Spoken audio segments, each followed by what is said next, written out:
Welcome to SI Now. It's Friday, October 21st, and I'm Maggie Gray.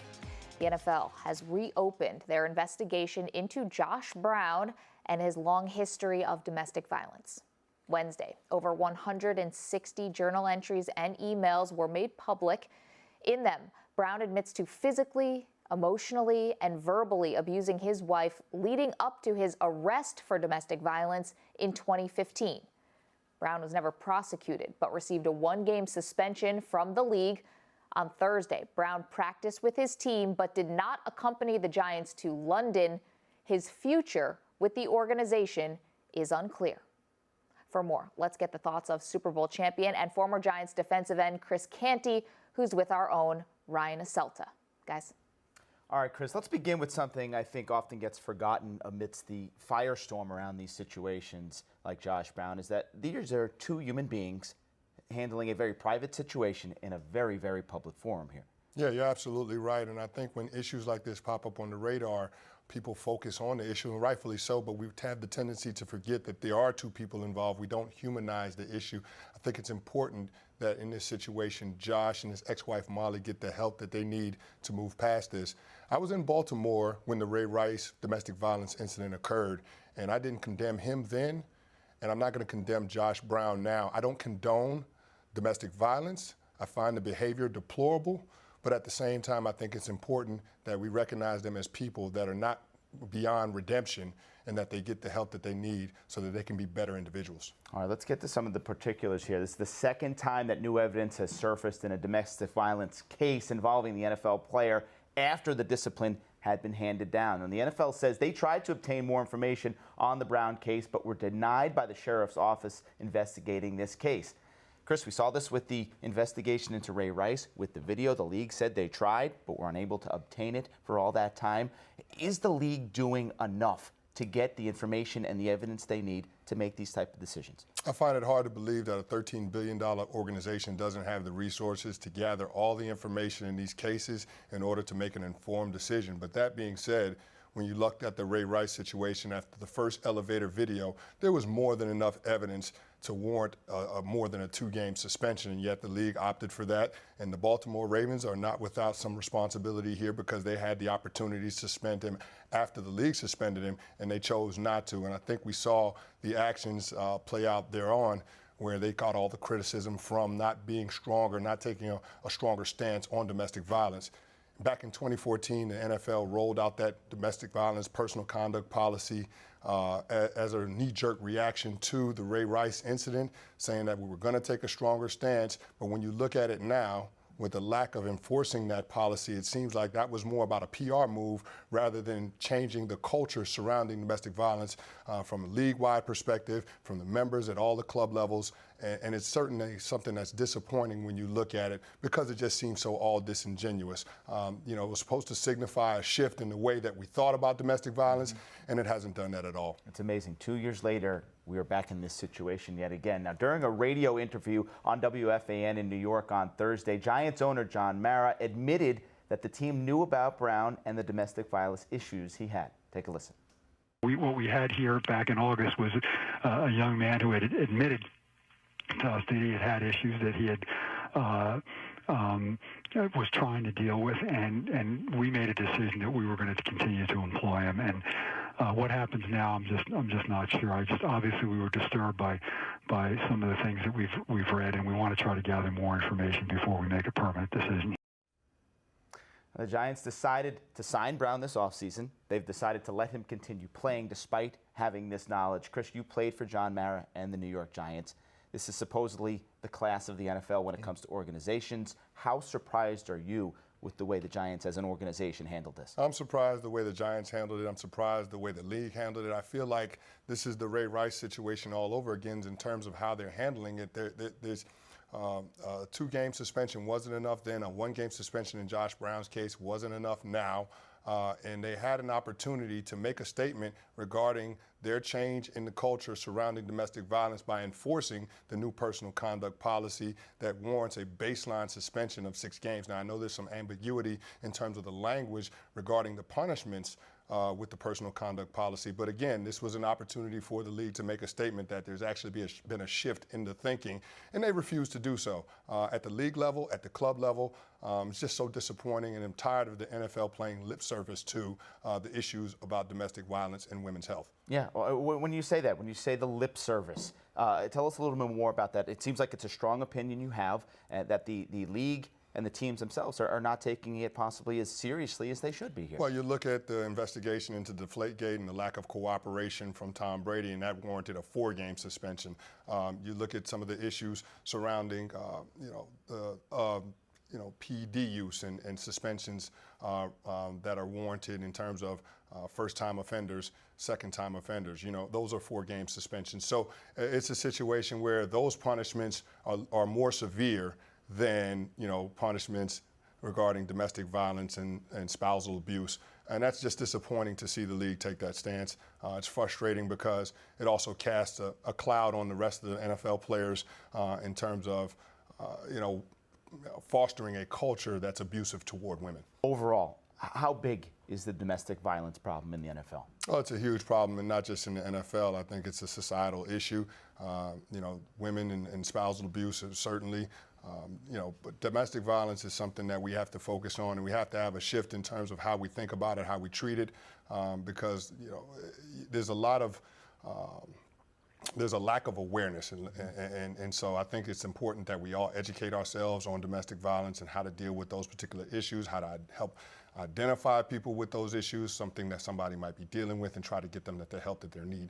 And so that's why I think it's so important that we humanize the issue.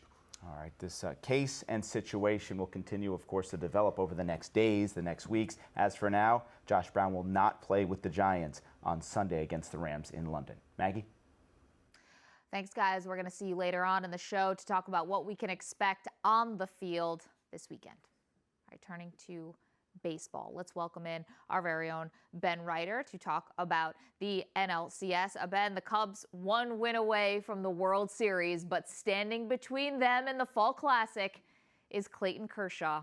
In Game 2, Kershaw pitched 7 innings of shutout baseball. Has he exercised all of his postseason demons, or is there anything that concerns you about having him on the hill in an elimination game? Well, first of all, Maggie, I think that the extent of those demons was a bit overstated coming into these playoffs. Look, he had a 4.79 postseason ERA coming into this series. Is that Clayton Kershaw-like? No. Is that terrible? Certainly not. It was mostly the result of a couple of really bad outings against the Cardinals, which I saw.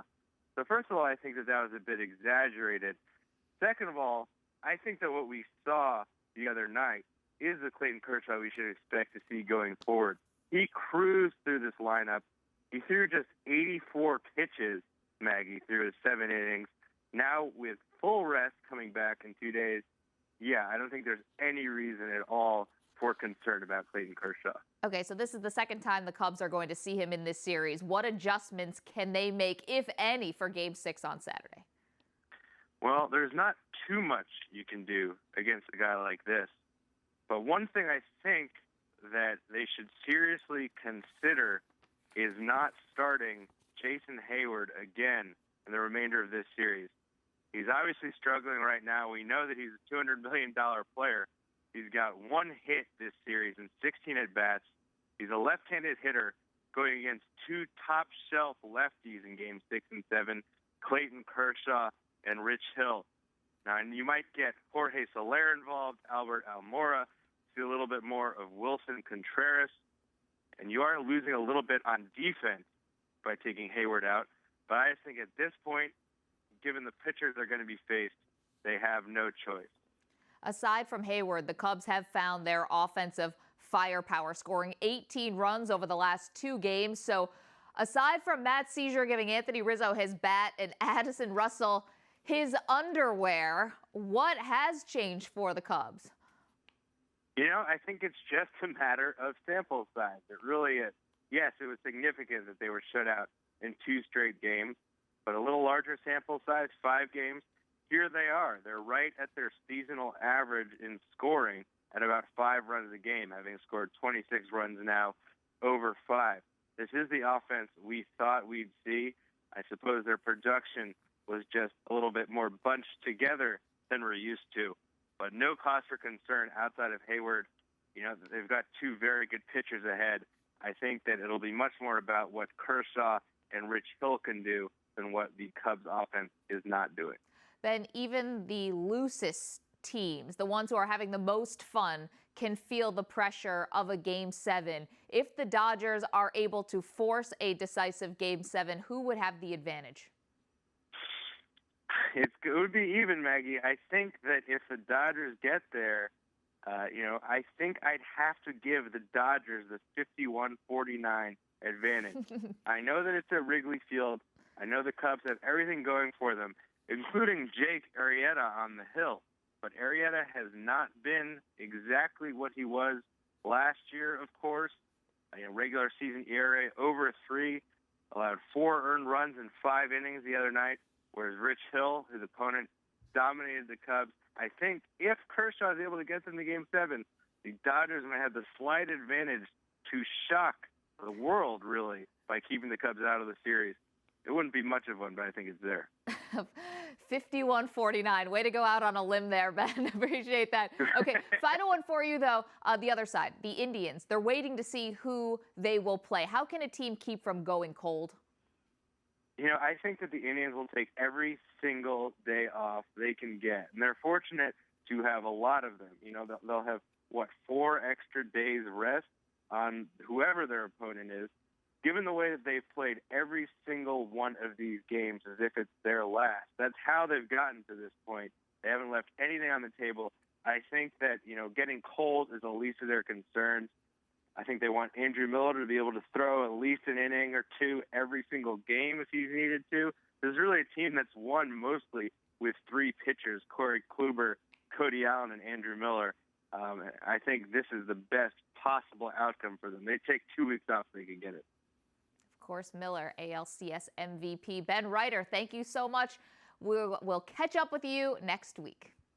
Thanks, Maggie. All right. We're looking forward to Game 6 on Saturday of the NLCS, but that's not the only thing that's going on this weekend. No. Here's a look at what else is on the sports calendar. This is SI Now's Weekend Drive presented by Toyota. Let's go places. First, we head south for a top 10 SEC matchup between number 1 Alabama and the 6th-ranked Texas A&M Aggies in Tuscaloosa. The Aggies haven't beaten the Tide since Johnny Manziel was under center in 2012. Head coach Kevin Sumlin knows he'll have his hands full trying to stop another freshman sensation, Bama quarterback Jalen Hurts. He has been, for a lot of people, a pleasant surprise, but to me, I'm not really surprised because he's surrounded with a lot of really, really good players.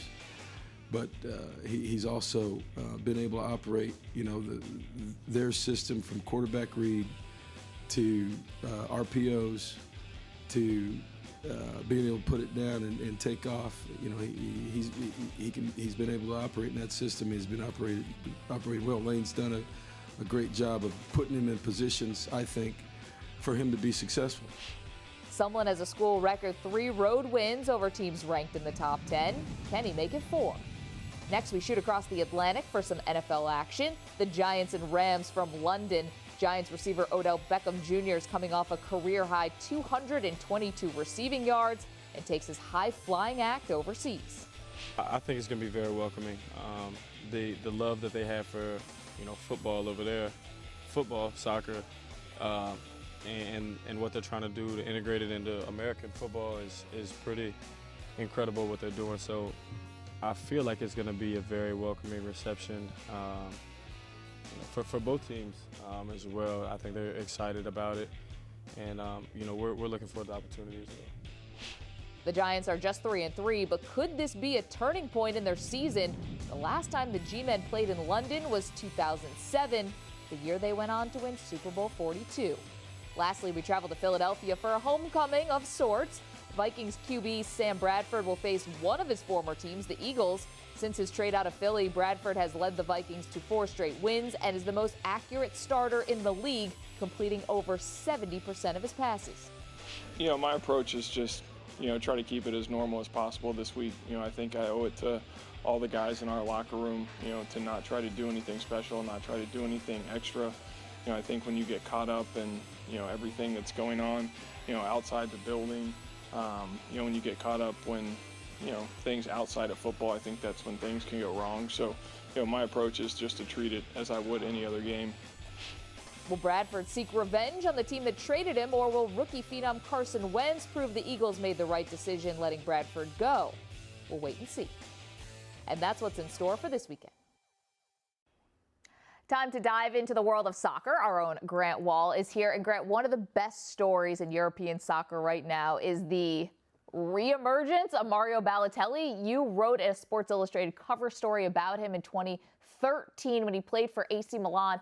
He's having this renaissance with Nice and France after he was essentially written off. What's up with the resurgence? This is one of the biggest surprises of the season, Maggie, because after 2 really poor years where Mario Balotelli was really off the soccer map, he scored 5 goals already early in this season for Nice, which is very surprisingly comfortably in first place in the French league. And Liverpool was not a good place for Mario Balotelli, and he was on loan to Milan last year.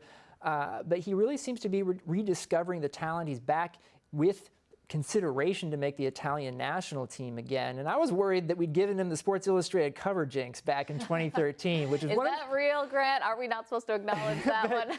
But now we're seeing maybe not the case. Yeah. And, he's always had the talent. It's always been about mentally, is he dialed in? Is he focused? Is he getting distracted by off the field stuff? And right now, he's completely focused. We'll see if he can continue that as time goes on here. But the Italian national team coach said he's very much considering bringing Balotelli back in. Okay, so any indications that this will continue, this resurgence, the good behavior and all that? I'd like to say yes. I like Mario Balotelli. Personally, my interactions with him, very thoughtful guy, very smart, has a lot of takes about Italian society and the role of black people in Italian society. It's a fairly new thing. There's a fair amount of racism he's dealt with in Italy. And so I came away from that interview sort of wanting him to succeed. And it's been a really difficult 2 years. A lot of it, he would say, due to himself. But he seems to be dialing it back in now. Okay.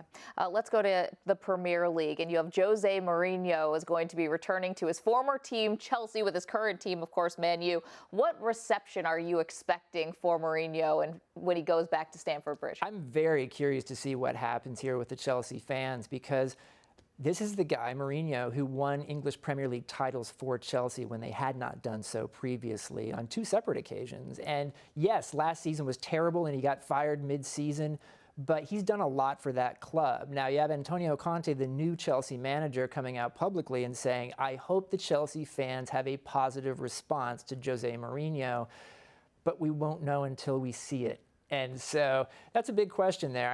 I do think that Mourinho deserves a lot of credit for what he did at Chelsea over the years. And, I hope it's a positive reception. We will see. That takes place on Sunday. Let's talk stateside. It's MLS Decision Day. That's also on Sunday. 10 games, all 20 teams in action, final day of the season. What are you expecting?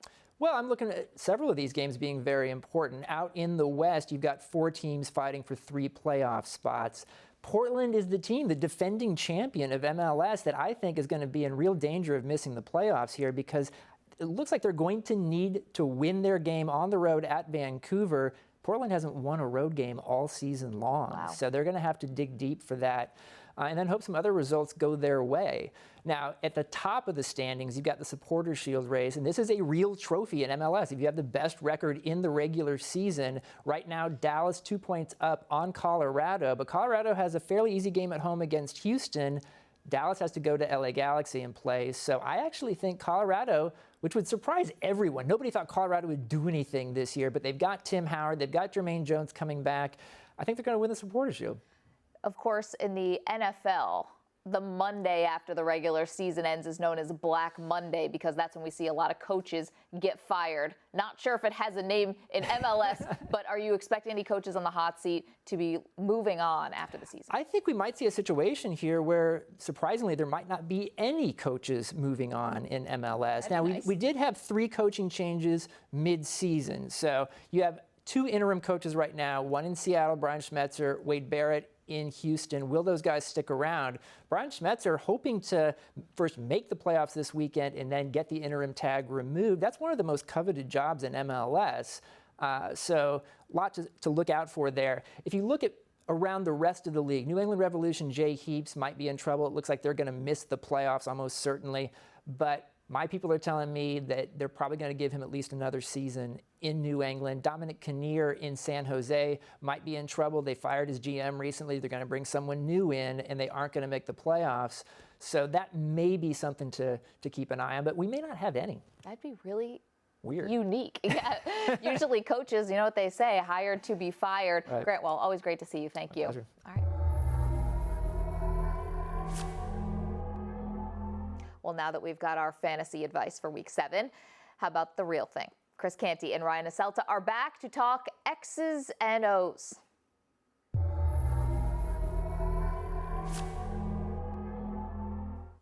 All right, Chris, Thursday night football is in the books, and we start on first down. Are the Packers back? Last night, Aaron Rodgers, probably his best game of the season, over 300 yards passing, 3 touchdowns. Shaky to start, though. That first half was not pretty for the Pack. Should this performance put aside the doubt on this Green Bay team? Yeah, I think it should. And we knew that Aaron Rodgers and Mike McCarthy would figure out the offensive side of the ball sooner or later. And that team, really, you have to start with the offensive side of the ball. Number 12 makes it all go. You said another 300-yard passing performance, his 51st 300-yard passing performance of his career. Aaron Rodgers is an elite quarterback, and once he starts to get going, that team is going to get going. I think they're going to be able to build some momentum now. It was a solid win on a short week with a division opponent. Those count as 2 wins, not 1, because you get a win, but you also give a division foe a loss. So I think that's important to keep in perspective. But Aaron Rodgers and the Green Bay Packers, they're going to be around. They're going to play meaningful games in December. I wouldn't be surprised to see this team in the postseason. They get some time off now playing the Thursday night game, which could be huge considering Eddie Lacy now out for the season on IR. They're figuring out that backfield situation.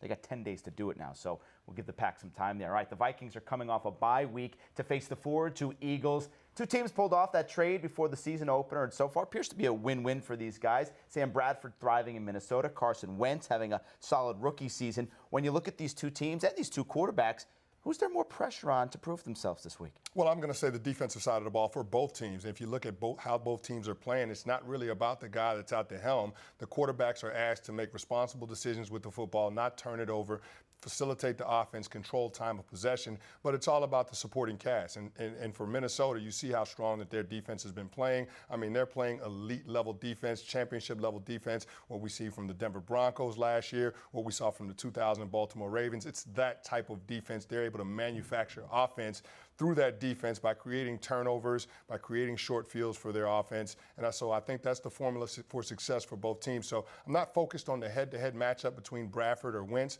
I'm focused on the complements of those 2 quarterbacks, what the supporting cast does in this football game. I like Minnesota's defense just a little bit better than I like Philadelphia's. I think the Eagles are more dependent on their offense being able to manufacture points for them. No doubt this will be the best defense Carson Wentz faces in his young career, though he handles the blitz very well. He completes 80% of his passes against the blitz. We'll see how he does on Sunday. All right, third down, the New York mess. The Jets have made the switch. They're going with Geno Smith at quarterback this weekend against the Ravens. First off, Chris, how shocked are you at how bad things have gotten for the Green in New York?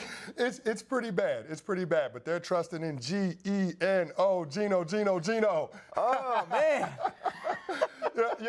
When I look at the decision to make the switch from Ryan Fitzpatrick to Geno Smith, I think this was a decision that came from the very top, from owner Woody Johnson. The Jets are carrying 4 quarterbacks, and the play of Ryan Fitzpatrick has been so bad. You have to think, why are you paying 4 quarterbacks if you're not going to play somebody else when the quarterback play is so bad? So I think the shift signifies a sense of urgency in terms of the Jets trying to salvage their season. I'm just not sure that Geno Smith is capable of doing that. The confidence comes from demonstrated performance. I don't have confidence that he can get the job done because we haven't seen him do it in the past.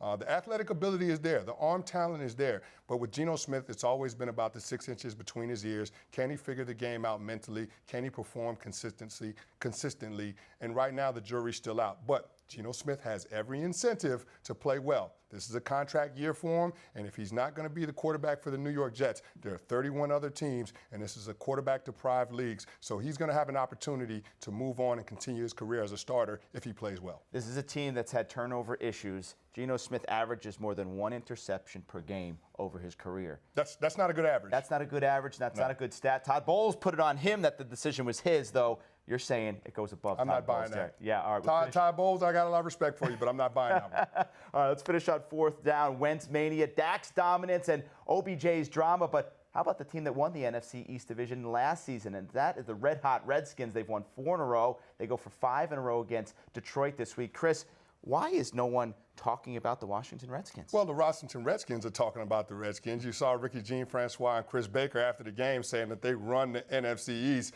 But I'm going to pump the brakes on that just a little bit. And probably one of the reasons why nobody's talking about them is they haven't beaten a team over 500 this season. And it's not going to happen before the bye week when you look at games against Detroit and game against Cincinnati. Now, after the bye week, they got some formidable opponents. You got the Minnesota Vikings. You got the Arizona Cardinals. You got the Dallas Cowboys, the Green Bay Packers. So they're going to play some really tough football teams after that bye week. So I think we'll find out more information about what kind of team this is then. But I will say this. The Redskins are an opportunistic group. They don't do anything particularly well with any consistency, although their passing attack is top 5 in the NFL. But I will say this. Those guys take advantage of the opportunities when they present themselves, and you see it when they play football games, being able to score points on special teams with Jamison Crowder as a dynamic returner, being able to turn the football over on the defensive side of the ball with Josh Norman. He's brought a little swagger to that unit. So I'm not saying that the Redskins can't repeat as NFC East champs, but I think the jury's still out on them. I want to see more. Pretty interesting how the schedule affects teams the first half of the season. The Jets, one of the toughest schedules in the league for 6 games. They're 1-5. The Redskins, a weak schedule. Hey, you play who is on your schedule. Who's on your schedule. They have a winning record. This week on the Redskins schedule is the Detroit Lions. Maggie? Somehow the NFC East always manages to be interesting. That's going to do it for this Friday edition of SI Now. We'll be back Monday at 1 p.m. Eastern when I'll be joined by the voice of HBO boxing and host of The Fight Game. Jim Lampley will be here to break down the light heavyweight bout between Sergey Kovalev and Andre Ward. Till then, you can keep up with all the latest sports news on SI.com, and don't forget to follow us on Twitter at SI Now Live. Have a great weekend. We'll see you Monday. Knicks guard Derrick Rose missed extended time with the team due to a civil sexual assault lawsuit in which Rose was found not liable. Newly acquired Knicks forward Joakim Noah is relieved to have Rose